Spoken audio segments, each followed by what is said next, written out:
Welcome back to another episode of The Pursuit of Progress.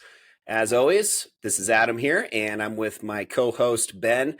Got a really polarizing but very important topic to discuss today, and something that I know Ben is very passionate about. And we're just going to be talking through basically whether or not you should ditch the degree in 2024. Meaning, if you're looking into going to college, or maybe you're a parent and have some children approaching that age, whether or not college is as important as it was in the past. But today's topic is really going to be more about the repercussions, or at least just the understanding of what is happening after signing on the dotted line and receiving a student loan. So, Ben, welcome to another episode. Good to have you back with me, bud. So glad to be back. And we have a message today that needs to be heard. It's going to impact hundreds of thousands or potentially millions of prospective students that are going to be going to college here in the next couple of years. So really, really important message today. It's great, man.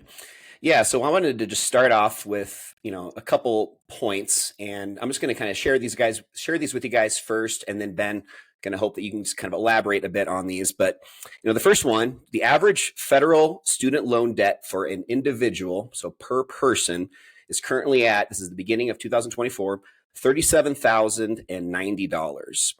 Mhm. Ben, I think you've probably seen that go up over the past few years. I'm sure that's something you're probably pretty familiar with, just being a loan officer. Is that correct?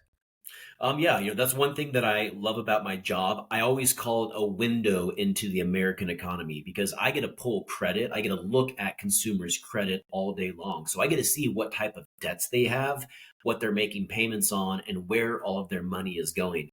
And over the years, student loan balances are getting higher and higher and higher.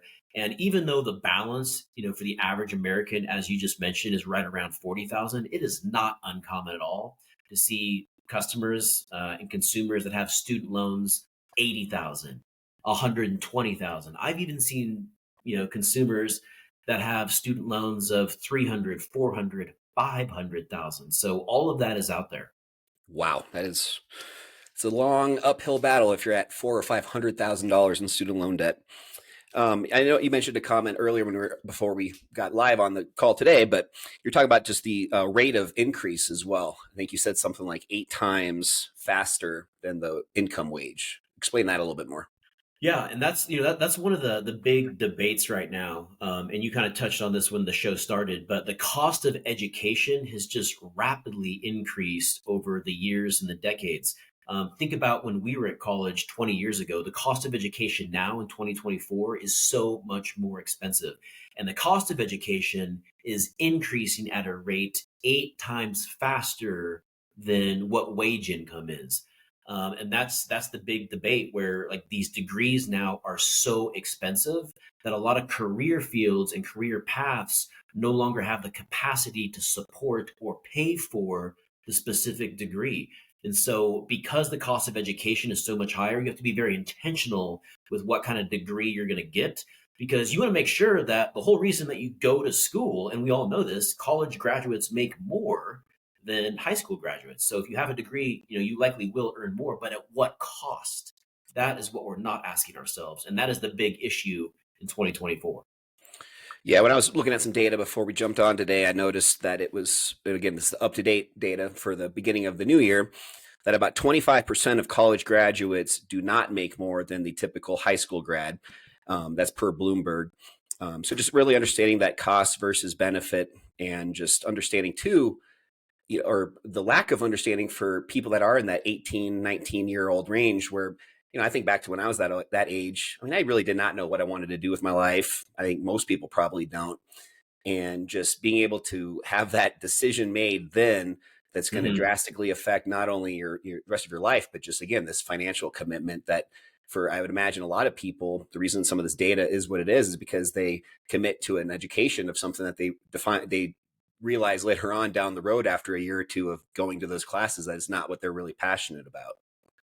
Yeah, that's exactly right. And how many 18 or 19-year-old kids can say, I have it all figured out. I know exactly what I want to be, what I want to do, what my career path is, how I'm going to earn a living.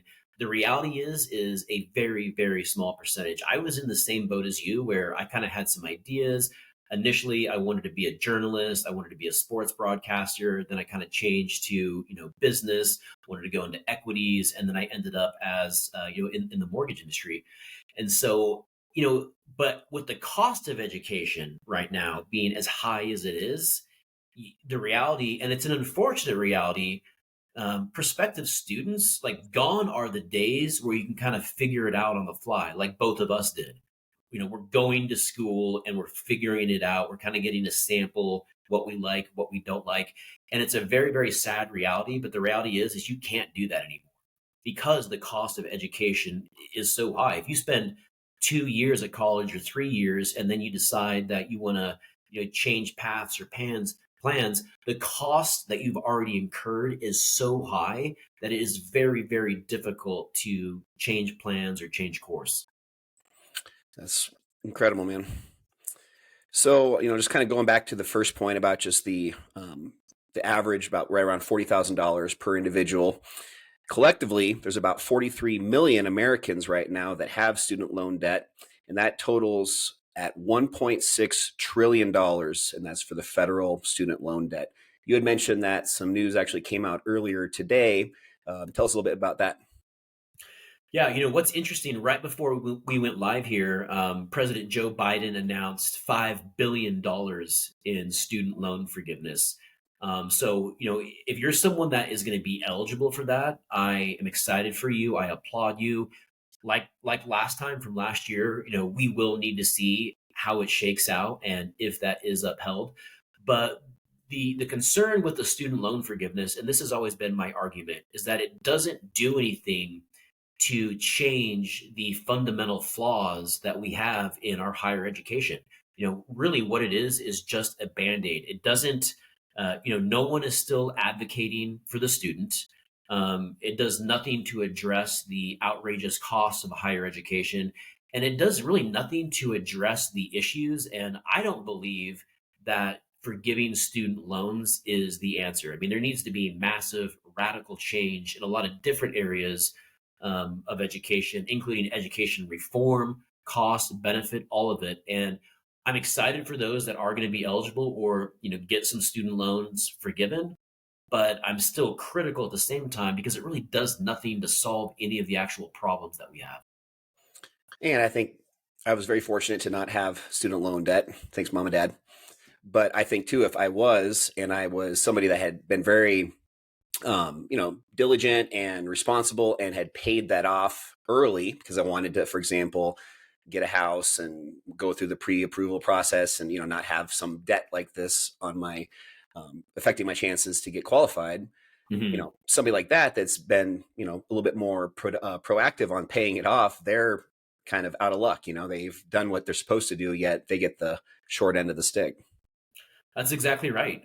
Those individuals that may have been eligible but were responsible, managed their debts correctly, lived within their means or below their means. What are they getting, or what is in it for them? So that's the other side of the story here. That's the other thing that has a lot of other folks upset that did handle their student loans, in a responsible way. So I'm not saying that I have the answers, but what I am saying is that these are things that we really need to think through, and we also need to really just ask ourselves as students, as parents, what is the most responsible path to solve this on an individual basis. And I think that's really where the conversation needs to start. It's at home, and those are the types of conversations that I'm having with my kids already.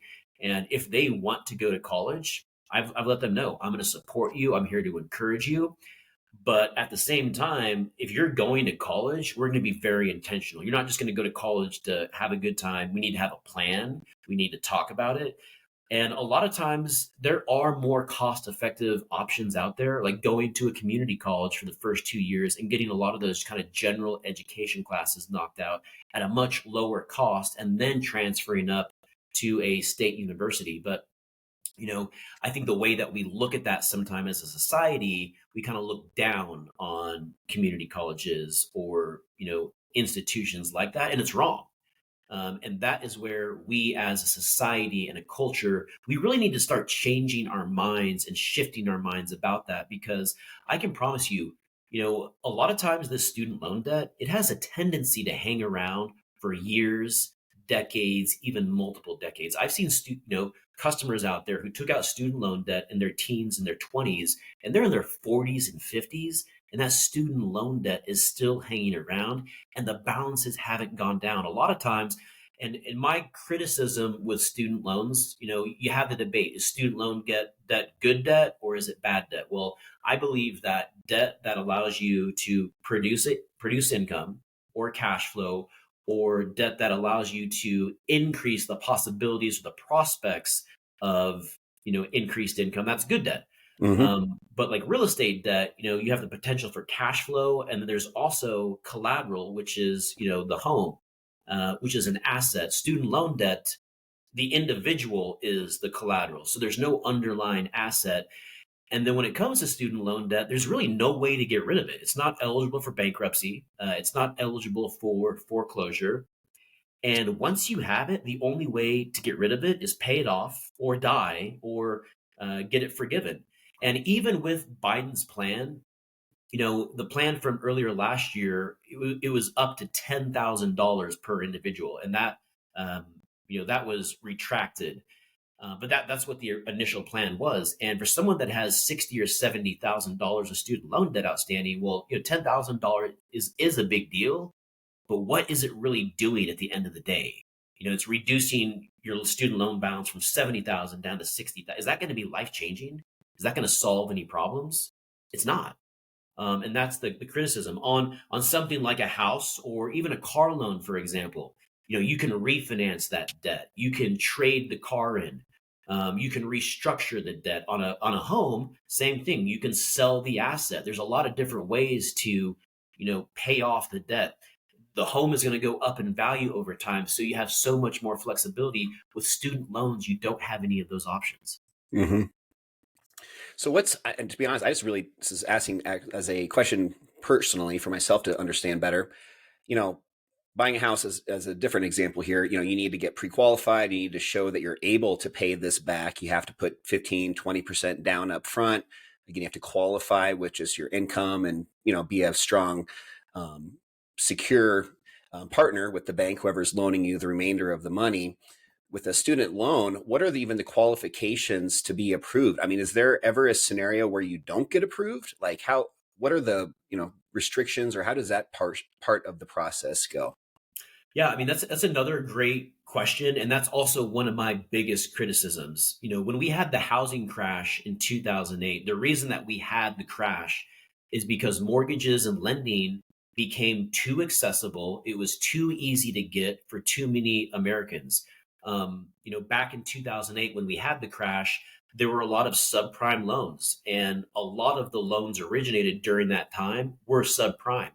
And with subprime loans, you didn't have to show a job, or well, you don't qualify for this loan, so we're just going to make up your income. We're going to say that you make $10,000 a month, so you qualify for this loan, even though you don't. And that was allowed. Oh, you don't have a job? Well, we're just going to leave that part of the application blank. We're just not going to fill it out. This was allowed, and that is why we had the housing crash, is because so many individuals got into toxic loans that they had no way, and they did not have the ability to actually repay this debt. And lending was too accessible. Too many people got into these types of loans, and then they couldn't repay them.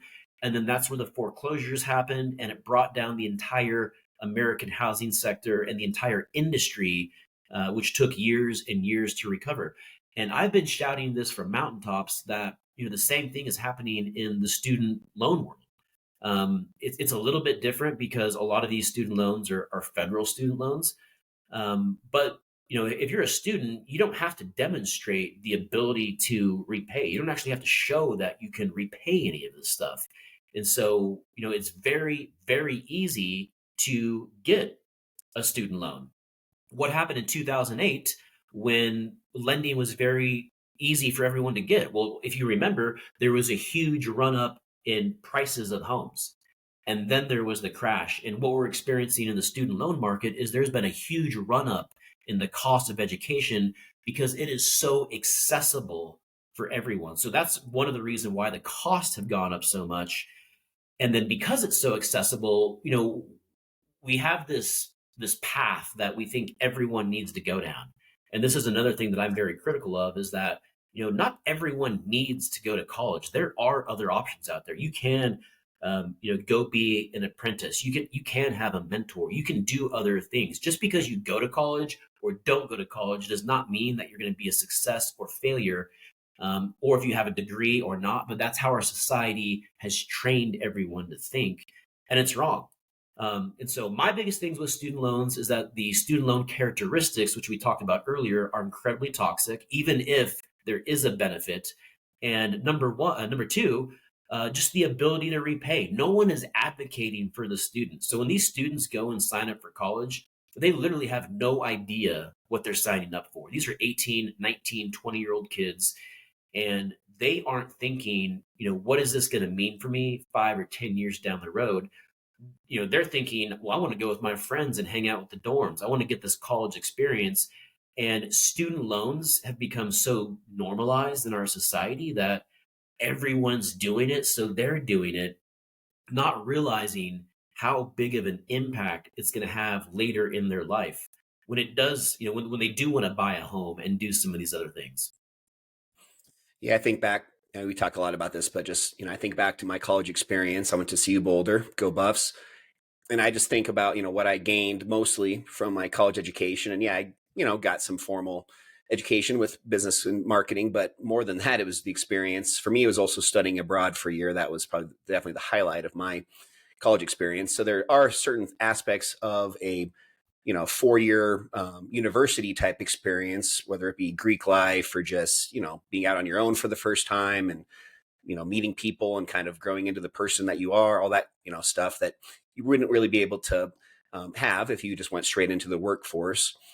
But with my crystal ball, just looking into the future and just how much technology is always evolving today, for example, being on a virtual call with you like this, Yeah. there has to be a point when the majority of universities just really adopt some form of virtual classroom experience to a larger scale, where it's not just this University of Phoenix or, there's a few of those out there, but Hmm. that needs to also, I feel like at some point, be just as highly regarded as a traditional university, but also just the price point of that, because it's got to be so much cheaper without the brick and mortar buildings and all that stuff. You still have to obviously pay the professors and all the other administrative type stuff, but getting that price point down where it's such a disparity between a traditional college that people just, it's a no-brainer. They're like, well, yes, I do want a formal education, I do want to pursue a career that needs a 4-year degree, Hmm. yet a lot of those you don't need to be in person for, other than maybe doctors, people that are working with their hands, or there's some form of lab, or even I guess with some it's also just public speaking and understanding how to Hmm. interact with people. But I just feel like there's got to be a point when that transition happens at a larger scale. Yeah, I mean, something needs to happen. In the college athletic world, there was always the question: should these college athletes get paid? And the floodgates finally opened on that, a handful of years ago, where college athletes were really kind of almost taken advantage of by these universities and these institutions. And they a lot of times they would get a scholarship, but then they would sacrifice their bodies, and a lot of especially football players would have lifelong brain damage or other injuries. And now they are allowed and eligible to get paid through the NIL, but the pendulum has swung so far in the other direction that now that's unhealthy, because it's in the athletic world it's just totally running riot. I mean, it's out of control, in my opinion. And something does need to be done just with the cost of education. And I agree with all of your points there. I mean, there's no reason that someone shouldn't be able to take an online course, learn from an online instructor at a tenth of the cost. Because the reality is the amount of resources that's costing the university. You're talking about one instructor with a formal plan for the semester, maybe some other things. But if someone's taking a class online versus in person, the tuition costs should reflect that. And right now, those options don't exist, and the costs are so high that it's just becoming cost prohibitive for a lot of individuals. And that's not what learning, no one is a bigger believer in education and learning than me, but it needs to be done the right way in the appropriate setting from the right foundation. And one last, just kind of again, the crystal ball that I think about with this topic is, if you go to that virtual business model of a university, instead of having a cap at 100 students in a class or even 500 students in a class, what's to prohibit you from having a class that maybe has 10,000 students? And because you have 10,000 students, yes, they're not paying as much, but still the overall revenue being generated is more, where then you can have the teaching on a business course, or you can have these, higher level kind of unobtainable professors or just people teaching the classes that maybe couldn't be before. I don't know. I just thought that would always be kind of a different take, as well as just, who could be included in the universities. But Yeah, that's such a great point too. I also went to CU Boulder as well, and one of the most famous, or one of the classes that made the biggest impact on me is where we had famous individuals in the business field would come in and give a lecture. We had uh, David Orrick come in, who started the vacuum company Orrick. We had the editor of the Denver Post. We had like the second in command at Pepsi, not the CEO, but it was like the CFO. We had Eric Weimaraner came in, who was blind and hiked all seven peaks, the highest peak on each continent. That was really really impactful. We had the founder of Celestial Seasonings from the tea company come in, and that class was just incredibly impactful because we had the opportunity to listen to real life leaders in their field come in and talk about their life, their business, their best practices, their daily habits. And of all of the classes that I took, that was the one that stuck out the most. yeah, it's just some of the stuff just seems like it's not rocket science, yet nothing changes. I don't know. Maybe that's me also being a little bit ignorant because I don't pay that close attention to this. It's not high on my list of things I've got my radar on, but it really also just goes back to the elementary, middle, and high school age kids, and just having a more of an influence at that earlier age, where then they're given these prompts to think about this kind of stuff, and then hopefully just kind of figure out what they're more interested in at an earlier age, and have that decision be a little bit more clear to them when the time comes. I just think that, when you talk about your kids and how well you're doing with, really being intentional about some of that stuff when it comes to just finances and budgeting and, having goals and figuring out what's important to them and really working towards those things. It just seems like if we started at that age and really Mhm. perfected that first, I think a lot of these other issues would eventually kind of, you know, iron themselves out. But The pushback that I always get on that is because I bring up all of those same points, and everyone always says, "Well, those things should be taught at home by the parents." And my counter argument to that is that our education system has been this way for over 200 years. Parents don't know how to manage their personal finances. I know that from experience every single day going through credit reports. Parents don't know how to, they don't know what the best insurance option is or how to file tax returns. They don't know how to, a lot of time nutritional health, like our nutrition is like the worst it's been ever. So a lot of these skills that we're talking about, parents literally don't have those skills and they can't teach them. And so I agree with your thought there 100%. Our education system was put in place back in the 1800s, over 2 centuries ago, by John D. Rockefeller and other industrialists in the 1800s. And the reason for that is because we were in the middle of the Industrial Revolution. What am I describing? What has 8-hour days, two 15-minute breaks, and a 30-minute lunch? Am I talking about our education system or life in corporate America? yeah, They're both very similar. It's no coincidence that our school system is set up the way that it is because what they needed in the 1800s was factory workers, factory owners. And so these kids would go to school, they had 8-hour days, two 15-minute breaks, by a bell, when there's a change in the class, or it's recess time, and that's what they do on a factory floor. There are bells that go off. And so we're being indoctrinated to live and think a certain way based off of what was needed at the time. There are no, there's very little life skills that are actually taught here in the United States. I'm a volunteer cross country coach for a high school, and we have exchange students on the team every year. And one thing that's really unique about the exchange students is they start learning their second and third languages in the first grade. And so the German exchange students, they actually have a class in first grade called English, and they start learning that, and then that is a real life skill. If you're going to learn a second language as a kindergartner or first grader, and then by the time that you get to high school, you are completely proficient in that language. I mean, that is impactful. And those are the types of things that we need to be doing here, teaching life skills, physical health, nutritional health, mental health, how to deal with adversity, and then of course personal finance. It's something that all of those things we need to deal with as individuals every single day. Yet none of that stuff is taught. And if you are an adult and if you are a contributing member of the American economy, what's one thing all of us need every single day? Well, one of those things is money. Yet there is no education about money. There's no education about debt, and Americans have no clue how to, manage, use money and debt appropriately. No clue. So one of my It's not an accident, and it's not an accident. The system literally wants you dumb, broke, and compliant. and a little teaser alert. I'm excited to check out your latest YouTube video episode that's premiering hopefully in the next few days. Kind of right about that exact topic, correct? That's right. Yeah. On Tuesday of next week, which is the 23rd, it's titled They Want to Keep You Poor. You left the dumb and dumb, broke, stupid. You just left it at just poor.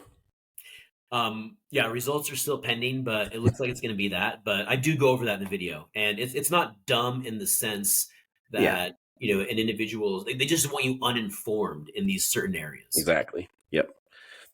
Yeah, one of my favorite.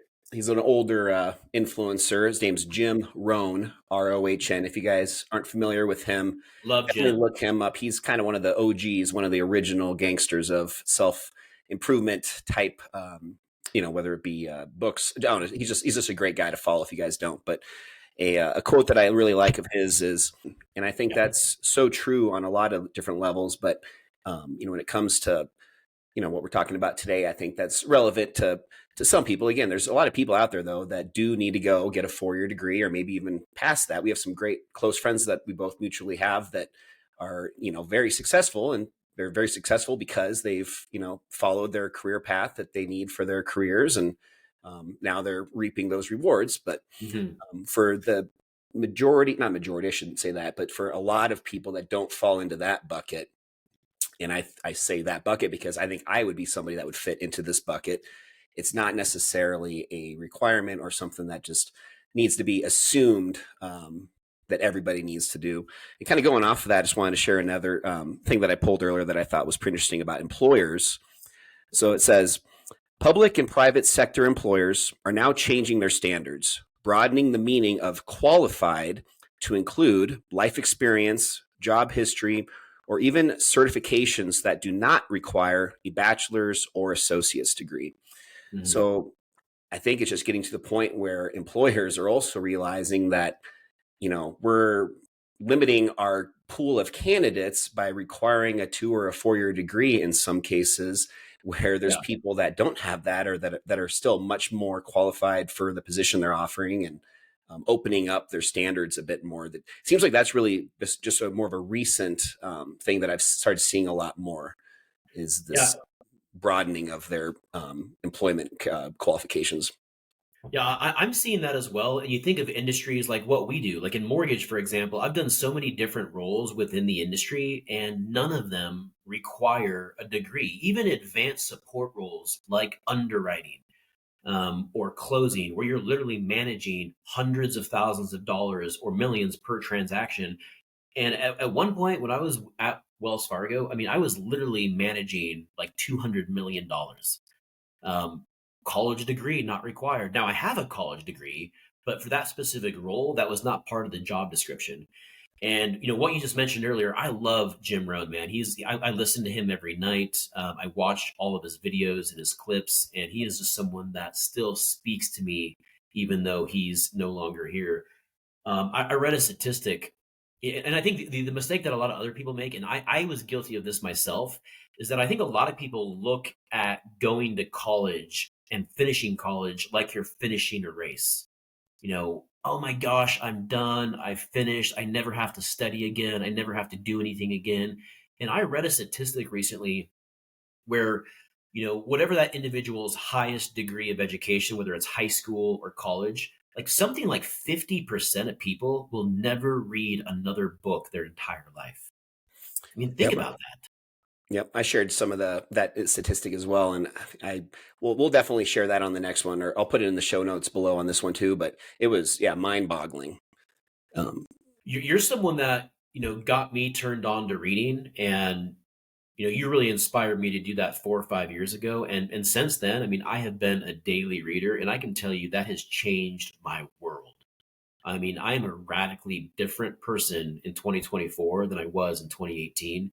And a big part of that is because I read now every single day. I'm constantly reading.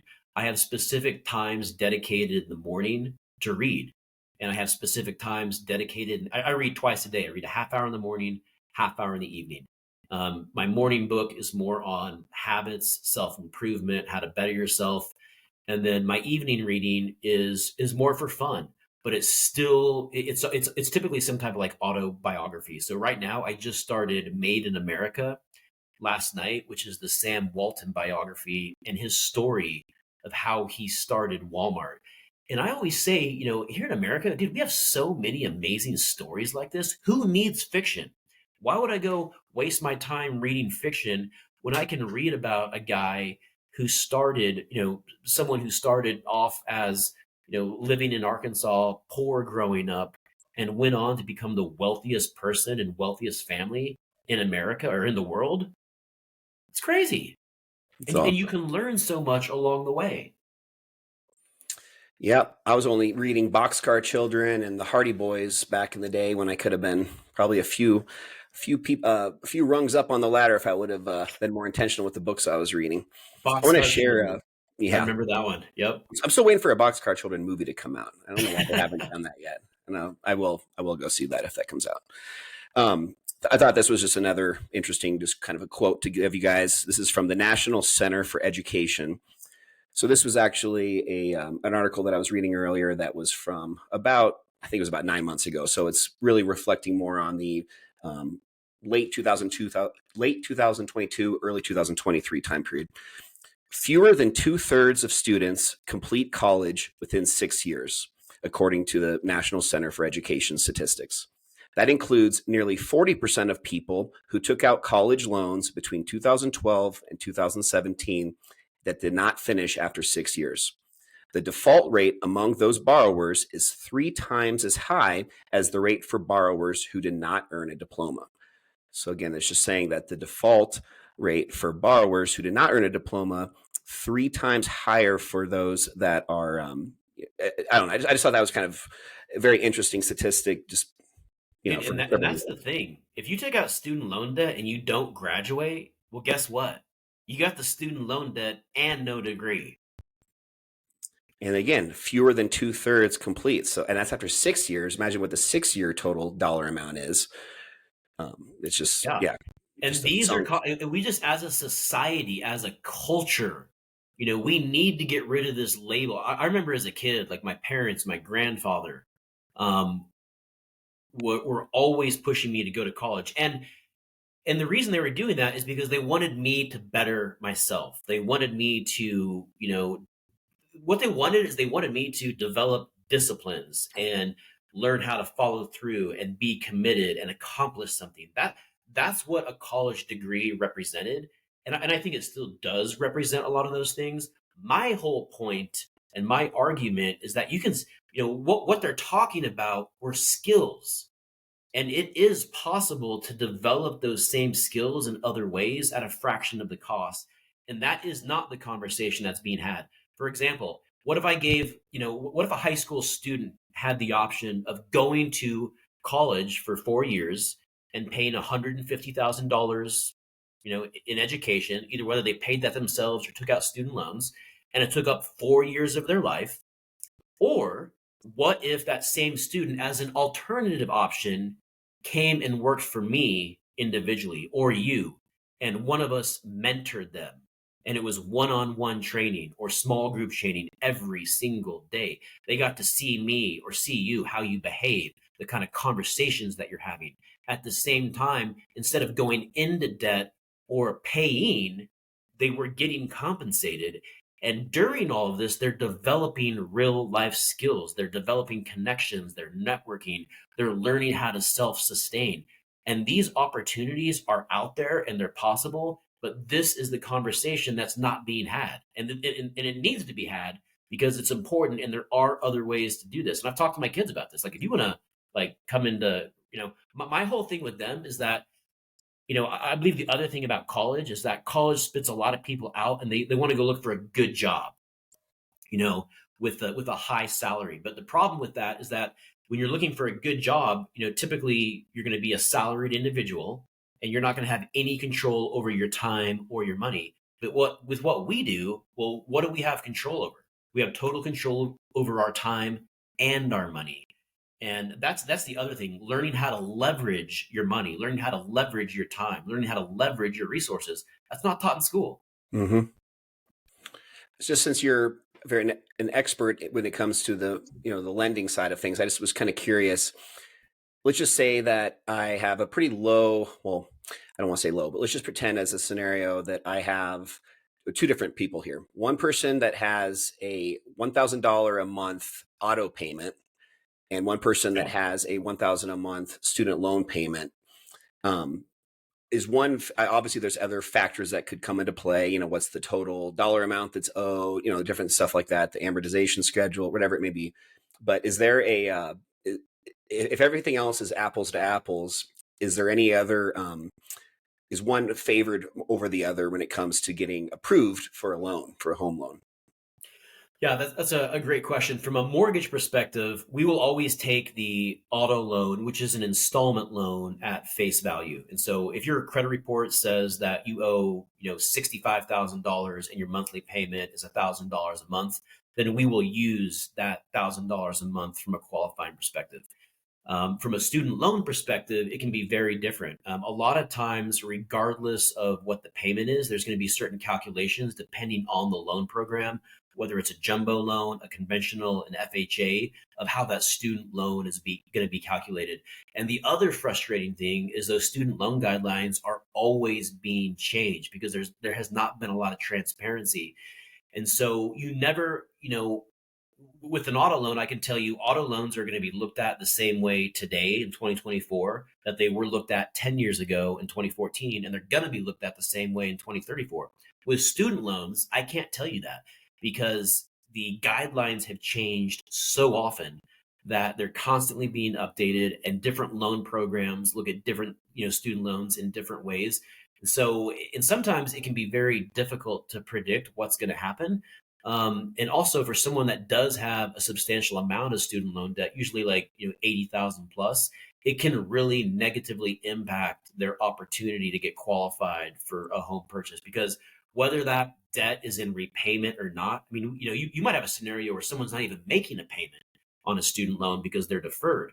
Well, just because you're not making payments and that student loan is deferred, more than likely we're still going to have to estimate what that payment is going to be when it comes out of deferment, and we're going to have to count that against you from a qualifying perspective. So even though that individual today is not having to make a payment or incurring that expense, it's still included in their qualifying ratios. It can be very cost prohibitive, purchase prohibitive. What is the typical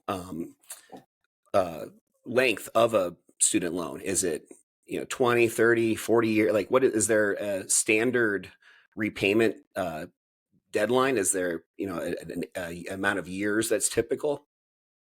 Yeah, that's another great question. I'll go back to the auto loan first because I know that you asked about that. But auto loans are typically anywhere from 4 to 7 years. Yep. And so typically auto loans have a much shorter amortization term. Now, the negative is because the term is so low, that's why the payments are so much higher. Yep. And so my whole thing, everyone always wants to get focused about cash flow, or everyone always wants to get focused on the interest rate of an auto loan because the interest rates a lot of times they're not going to be terrible in auto loan, but it's not about interest rate; it's about cash flow, and cash flow is really about opportunity cost. And so if you have $1,000 a month auto loan, even though it's going to be paid off in 7 years, well, what if you were contributing $1,000 a month toward your retirement account or toward your investment account or towards saving for an investment property? To become wealthy and get out of the rat race, you have to really own assets. When it comes to student loans, it really depends on the repayment approach, and that's another thing about student loans that is so misleading and confusing is that there are several different payment options. There can be the full term, but then one thing that's really popular right now, especially with millennials, is the income based repayment. And Yep.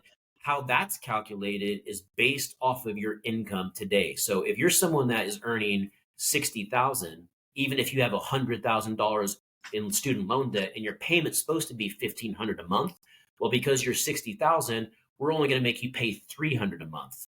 And that additional 1,200 you don't have to pay. And your average millennial gets excited about that because I only have to pay 300 instead of 1,500. What they don't understand is that $1,200 difference is going back onto their loan, and then it's getting charged interest, and then it's recompounding month after month after month. I've seen individuals start off with a student loan balance of literally 70,000 and have it balloon up to 400,000 over a period of 40 years. You do not want to be in that position because at that point it's out of control. And there's no way, if you have a student loan debt of 400,000 or 500,000, there's no way you're ever going to pay that off. Yeah, never. That's why I sometimes wonder. You talk about, just people paying the bare minimum. It's never going to get paid. It's never going to get paid off unless you die. Similar to taxes, unless you die, and it's crazy. It's and a lot of times if you have any other assets to your heirs, it'll be taken out of the estate. And so not only are you burdening yourself, but you're also potentially burdening your future heirs. And my message to my kids and anyone that's considering some of these different options is, what is the plan? You have to have a plan now. I remember I had a buddy that went to CU Kent, um, you know, back in the late 80s and 90s. And the way tuition worked back then is it was a flat tuition fee. So you would pay $2,000 for a semester and you could take as many classes as you wanted, as little or as many. And so if you wanted to take 18 hours for $2,000, you could do that. If you wanted to take six, you could do that. And there were so many more options, and you could kind of figure things out along the way. Now, as we discussed, you cannot. Huh? I didn't know that. So I just wanted to. I'm just going to kind of close out on from my end. Just one other quick thing, and then Ben, I'll let you have any last words as well. But just my advice or just my thoughts on some of this stuff. I just wanted to kind of summarize for people that are maybe at a point where they do have either kids preparing to make this decision about whether or not to go to school, or maybe it's even somebody like ourselves that's maybe at a path in their life where they're just considering a career change, and some of that might require them going back to school even later on in their life, maybe in their adult life, to go back to school. Hmm. Is just really understanding the importance of consistency. Yeah. um, I feel Yep. like that's such a simple word, but it's in a kind of a buzzword. But just, I think one of the biggest life lessons I've had over the last, 2 decades since I've graduated from college is this topic of consistency. What I Hmm. mean by this is starting consistency earlier when you're considering what you want to, go to college for, if you are going to go to college, and just understanding that it's not going to be a, overnight success where you see these people on social media that are getting in their Yeah. private jets or driving around in their, several $100,000 sports car. That just didn't happen. There was a huge story behind that took tens, if not, hundreds of thousands of hours for them to Hmm. get to that point. And if you're not staying consistent and just committed to understanding that success doesn't happen overnight, and realizing that it's going to be a commitment for several years, if not decades, to get to the point where you want to be. I've just had so many friends over the last 20 years that I've just seen firsthand just this consistently, I shouldn't use the word consistently, just frequently changing direction. I want to Yeah. do this. Yeah. I do it for a year. I'm not immediately super successful from it and making a ton of money, so I'm gonna switch gears and do something else. And it's just Hmm. this always changing career path that people now that are in their 40s, some people that I know, that are no better off than as if they were just graduating from high school even. And it's Hmm. fine if you do it something for a couple years and just realize you're not passionate about it, you want to switch to do something else. But it's the people that are just doing this over and over and over again. It's just spinning their wheels, and they're never going to get to where they want to be because of that. Yeah. And just kind of really just understanding that and being intentional with the decisions that are being made as, for example, a high schooler that's getting ready to graduate, just understanding that it is such an important decision to make, and they need to realize that it's not going to be an overnight, success. Yeah, everyone wants to get to the rainbows and the pot of gold, and not, that because that's what they've been sold. And the reality is it's a lifelong education. And that Jim Rohn quote, I love that, because it's not about, achieving a degree or getting some certification. It's about improving yourself and learning and educating yourself for the rest of your life. And that's why, to go back to these biographies that I read, dude, there is a struggle. I mean, there is an incredible struggle behind every story. But like Nike, for example, when you think of Nike, there's a certain image that you have and we all have mentally. And we think of a really pristine brand. We think of the Hmm. world leader in athletics. But that is not how it always was. And there is an incredible story behind Nike. And so it's just like that sports figure that you see on the football field. I'm a huge Peyton Manning fan. And we look at Peyton Manning winning his last game for the Denver Broncos in the Super Bowl in 2016.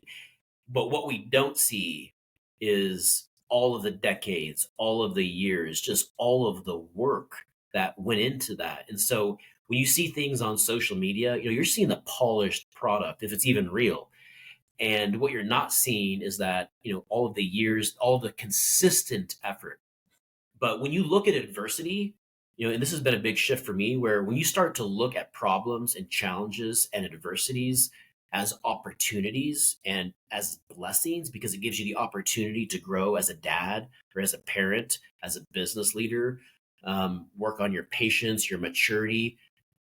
At that point, you're going to become unstoppable, because Hmm. everything that enters your life is going to be a blessing. And if you take that approach, nothing is going to be able to slow you down or stop you. Yep, mindset is everything. I think that'd be a really good topic for us to dive deeper into on a future episode. Mindset is everything. I can see it already.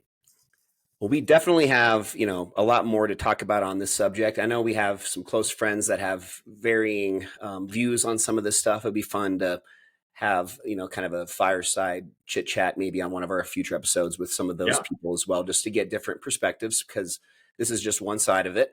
And more than anything else, I just think it's so important that we just are talking about it and just bringing it, into a public conversation here, but also just, again, at people's home dinner tables with their families, just really just having this be more of a topic of conversation to hopefully just start to get a little bit better with our intentionality with not only the decisions we make, but also just getting rid of that stigma. I know you had talked about that earlier. I never really responded on that point, but just how being a plumber is a very respectable, admirable career. Being a tradesman, and there's just so many careers out there that make a ton of money, by the way, that Yeah. just are looked down upon, or I don't want to say looked down upon, but they were just not what are in our day and age when we were getting ready for college. It was just something that we didn't want to even consider, Yeah. because it was a little bit of a knock compared to following everybody else and doing the college route.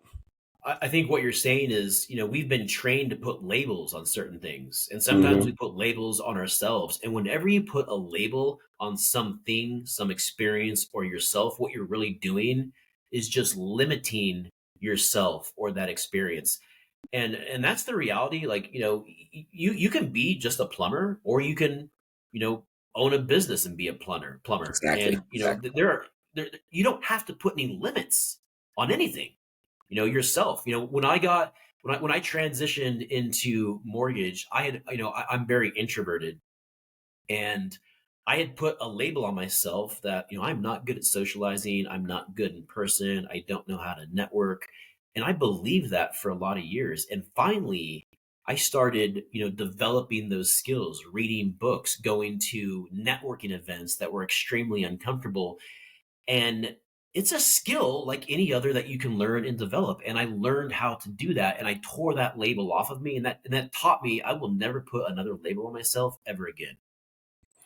Yeah, no, I remember you telling me one time about when you first were having to do some of these networking events, just sitting in your car and not wanting to even go inside. And I can relate to that because I'm more introverted than you are, even, I think, and just how much of a overwhelming challenge that probably felt to you at the time. But perspective is one thing. Fast forward a few years and just looking back at that, and I mean, I would never have guessed that you're introverted. Yeah, It's a and skill. it's about the person that we get to become.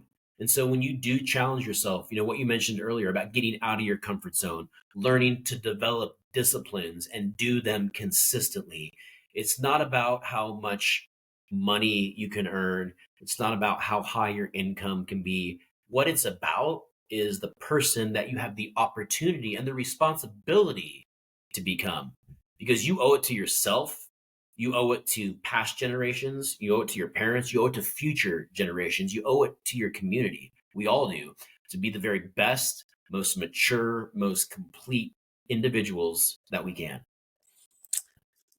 Mic drop. I love that, dude. That's awesome. Well, as I'm sure everybody else could also tell just from listening to how passionately you've talked about a lot of these points, very inspiring for me. And I'm hoping that a lot of other people got a lot of value out of this as well. Definitely something we're going to be talking more about in future episodes, guys. So, with that being said, if you have any questions or any specific topics on this or any other topic, whether it be in business or just the self improvement space, really anything at all, feel free to leave a comment below or shoot either of us a DM on social media and just let us know. We'd love to interact with you guys and just continue to create more of a community around this podcast where it's not just Ben and I each week talking about different topics. It's really just more than that. Right. It's building out a community of people that want to better themselves, but like Ben said, also better the community and just really elevate everybody else around you. So, That's right. This Ben, I'll isn't let about you or me getting on our soapbox and preaching. The reason that I'm so passionate about this, like you, is because the things that we're talking about, it's not taught anywhere. It's not discussed anywhere. These are conversations that aren't happening in school. They're not happening at the family dinner table. These are conversations that are important, that need to be had. And we got to get the word out. And we want people to be in this community, talking about this, engaging, sharing your story. I have a lot to learn. I know you do too. Like, I want to learn as well. So it's up to all of us to learn, to grow, and to build together. love it. All right, you guys. Well, hope you enjoyed this episode. Looking forward to another one next week. We'll talk to you guys next Friday. Until then, thank you for joining us on the Pursuit of Progress podcast. On the pursuit of progress. On the pursuit of progress podcast. Have a good one, guys.